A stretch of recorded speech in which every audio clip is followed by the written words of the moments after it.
नमस्कार, श्री पोस्ट में आपका स्वागत है। मैं स्नेहा भारती आपके साथ। लोक जनशक्ति पार्टी की तरफ से आज 75वें स्वतंत्रता दिवस के अवसर पर झंडोत्तोलन किया गया। जी हां, लोक जनशक्ति पार्टी के राष्ट्रीय अध्यक्ष चिराग पासवान ने झंडोत्तोलन किया। आपको बता दें कि चिराग पासवान ने पटना में झंडोत्तोलन किया। इस मौके पर एलजेपी के अन्य नेता भी मौजूद रहे। चिराग पासवान ने पटना के श्री कृष्णपुरी स्थित आवास पर तिरंगा फहराया और झंडे की सलामी ली। एलजेपी अध्यक्ष चिराग पासवान ने प्रदेशवासियों और देशवासियों को स्वतंत्रता दिवस की बधाई दी। चिराग पासवान ने कहा कि आज़ादी हासिल करने के लिए देश के महापुरुषों ने जो बलिदान दिया है, हमें उसे भूलना नहीं चाहिए। ज़रूरत इस बात की है कि आज समाज में जो कुरीतियां हैं उसको खत्म किया जाए। किसी भी हाल में आज़ादी को बनाए रखना और समेकित विकास करना हमारा लक्ष्य होना चाहिए। हम एक ऐसे देश की कल्पना करें जहां बेरोजगारी कोई समस्या ना हो। जी हाँ, तो चिराग पासवान झंडोत्तोलन के बाद यह मीडिया से कहते नजर आए। आप चिराग को सुनिए, क्या कुछ कहते नजर आ रहे हैं। लूटूंगा क्या मैं? नहीं! शेर का बेटा हूँ।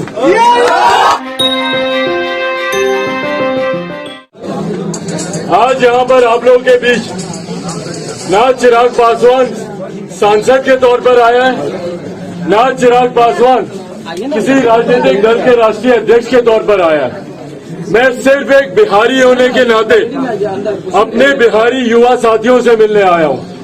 मैं दूसरे प्रदेशों में रहा हूँ, इसीलिए मैं जानता हूँ कि भैया हम लोगों के साथ किस तरीके की समस्या आती है। कोई बिहारी युवा नहीं चाहता कि हम लोग अपने गांव को, अपने घर को, अपने माता पिता को छोड़कर दूसरे प्रदेश जाएं।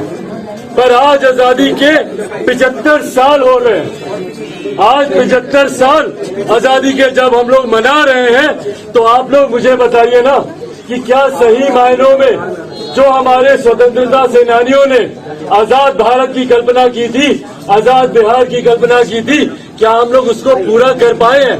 आजादी का मतलब सिर्फ गुलामी से आजादी नहीं था, बेरोजगारी से भी आजादी था, भ्रष्टाचार से भी आजादी था, गरीबी से भी आजादी था। क्या हम लोग उस आजादी को पा पाए हैं? और अगर नहीं पा पाए हैं तो इसकी जिम्मेदारी और जवाबदेही हम लोग को तय करने की जरूरत है। हम लोग को चुनने की जरूरत है कि भैया किसकी वजह से हमारा प्रदेश आजादी के 75 साल के बाद भी विकसित नहीं हो पाया। हम लोग दिल्ली जाते हैं, बम्बई जाते हैं, हम लोग गुरुग्राम जाते हैं, बेंगलोर जाते हैं, वहां पर जाकर हम लोग आईटी जॉब कर लेते हैं, वहां पर हम लोग को रोजगार मिल जाता है। हमारे प्रदेश में हम लोग को क्यों नहीं मिलता? हमारे प्रदेश के मुखिया बोलते हैं कि भैया वाटर लॉक्ड है, रोजगार नहीं मिल सकता। तो वाटर लॉक तो मध्य प्रदेश, राजस्थान भी है, महाराष्ट्र भी है। तो क्यों हम लोग के प्रदेश में ये सुख सुविधाएं नहीं है? ये सवाल हम लोग को पूछने की जरूरत है। जब तक हम लोग इस सवाल को नहीं पूछेंगे, कोई दूसरा आकर हमारी मदद नहीं करेगा।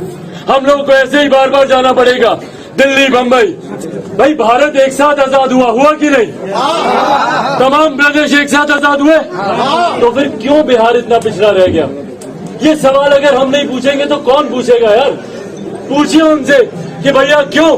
क्या आप लोगों ने कभी सुना किसी ने कि कोई दिल्ली का लड़का बिहार आता हो शिक्षा के लिए? बम्बई का लड़का बिहार आता है रोजगार के लिए? तो क्यों सिर्फ हम बिहारी दूसरे प्रदेश जाते हैं भैया? शिक्षा के लिए, रोजगार के लिए। हमारे माता पिता जब वो बीमार होते हैं, चाचा चाची बुजुर्ग जब घर में बीमार होते हैं, तो हम लोग दिल्ली में एम्स के सामने जाकर लाइन लगाकर खड़े हो जाते हैं डॉक्टर को दिखाने के लिए। क्यों ये स्वास्थ्य सेवाएं हमारे प्रदेश में नहीं बन सकती? पर जिस प्रदेश का मुख्यमंत्री स्वयं अपने कैटरैक्ट के ऑपरेशन के लिए 1000 किलोमीटर की यात्रा करके दिल्ली जाता हो, तो वहां की स्वास्थ्य सेवा की हालात हम लोग समझ सकते हैं। इसीलिए साथियों, बस एक विनम्र आग्रह करने आया हूं। हम लोग पहले बिहारी हैं और फिर कोई जाति या धर्म।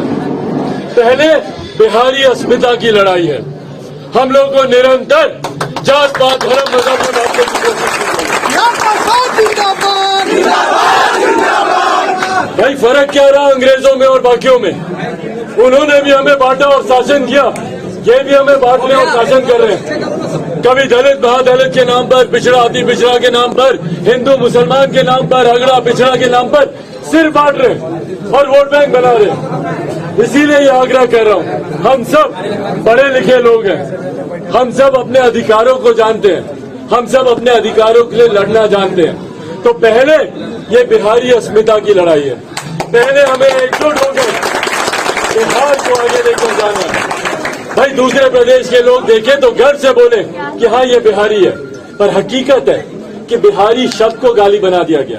आप दूसरे प्रदेशों में जाइए, वो वहां पर लाठी चलाते हैं, दिल्ली मुंबई में ए बिहारी बोलकर लाठी चलाई जाती है। उस वक्त नहीं देखा जाता कि अपर कास्ट का बिहारी है, कि दलित बिहारी है, कि मुसलमान बिहारी है, कि ये किसी पिछड़ी जाति का बिहारी है। सिर्फ बिहारी बोलकर उसको लाठी चलाई जाती है। किसने बनाया बिहारी शब्द को गाली?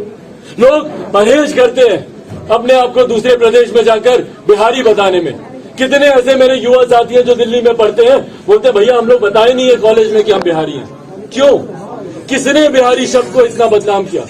भाई कोई पंजाब के व्यक्ति को दिक्कत नहीं है बोलने में कि मैं पंजाबी हूँ, महाराष्ट्र वाले गर्व से बोलते हैं कि हम मराठी हैं, बंगाल वाले बोलते हैं हम बंगाली हैं। इसीलिए मैंने खुद अपने तमाम सोशल मीडिया प्लेटफॉर्म पे अपने नाम के आगे युवा बिहारी मैंने जोड़ा है। जो अस्मिता की है, बिहार के खोए हुए गौरव की है। भाई एक प्रदेश जो सबसे ज्यादा IAS IPS अफसर देता है, जहाँ पे बड़े बड़े अस्पतालों में चले जाइए, टॉप पोस्ट में बैठे हुए डॉक्टर्स हमारे बिहार के हैं। पर वहीं बिहार की व्यवस्था देखिए, शिक्षा के मामले में कोई शैक्षिक संस्थान नहीं। कोटा जाते हैं हमारे बच्चे पढ़ाई करने के लिए, और कोटा की भी बात सुनिए, कोटा में पढ़ने वाला बिहारी, पढ़ाने वाला बिहारी, अधिकांश शैक्षिक संस्थानों के मालिक वहाँ पे बिहारी, पर व्यवस्था राजस्थानी।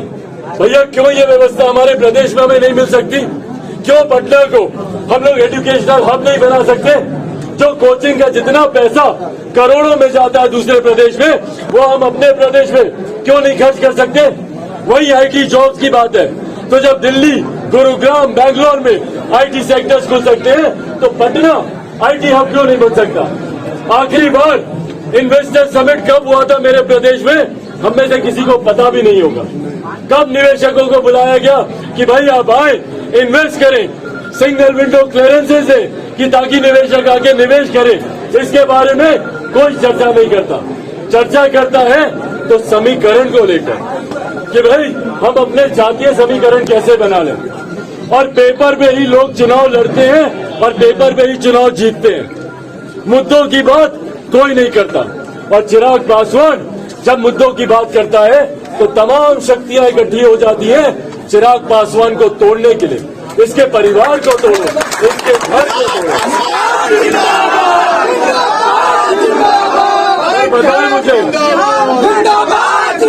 बताएं मुझे कि जिसके पास ये ताकत हो, क्या उसे कोई तोड़ सकता है? क्या टूटूंगा क्या मैं?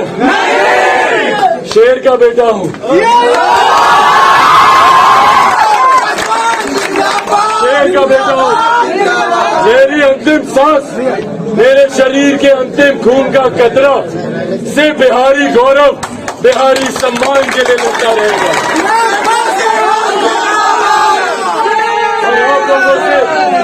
आप लोगों से बस ये विनम्र आग्रह करने आया हूँ, सिर्फ मुझे आप लोगों का साथ चाहिए, जात पात धर्म मजहब से उठकर सिर्फ अपना साथ दीजिए, सिर्फ अपना साथ दीजिए। आप मेरा विजन डॉक्यूमेंट पढ़ेंगे, बिहार फर्स्ट, बिहारी फर्स्ट। ना जाति की बात नहीं, ना जाति की बात है, ना धर्म की बात है, उसमें सिर्फ बिहार की समस्या है और उसका समाधान है। प्रति व्यक्ति आय को कैसे बढ़ाए, उसका समाधान है। बिहार में राजस्व कैसे बढ़े, रेवेन्यू कैसे बढ़े, इंफ्रास्ट्रक्चर कैसे डेवलप हो, उसका जिक्र मैंने उसमें किया। तो उसके लिए मुझे आप सबके साथ की जरूरत है। आप लोगों का साथ मिलेगा ना? मुझे आप सबका साथ चाहिए। एक ईमानदार कोशिश कर रहा हूँ बिहारियों को सम्मान दिलाने की, ईमानदार कोशिश कर रहा हूँ बिहार को आगे बढ़ाने की। आप सबका साथ मिलेगा तो बिहार भी आगे बढ़ेगा, बिहारी भी आगे बढ़ेगा।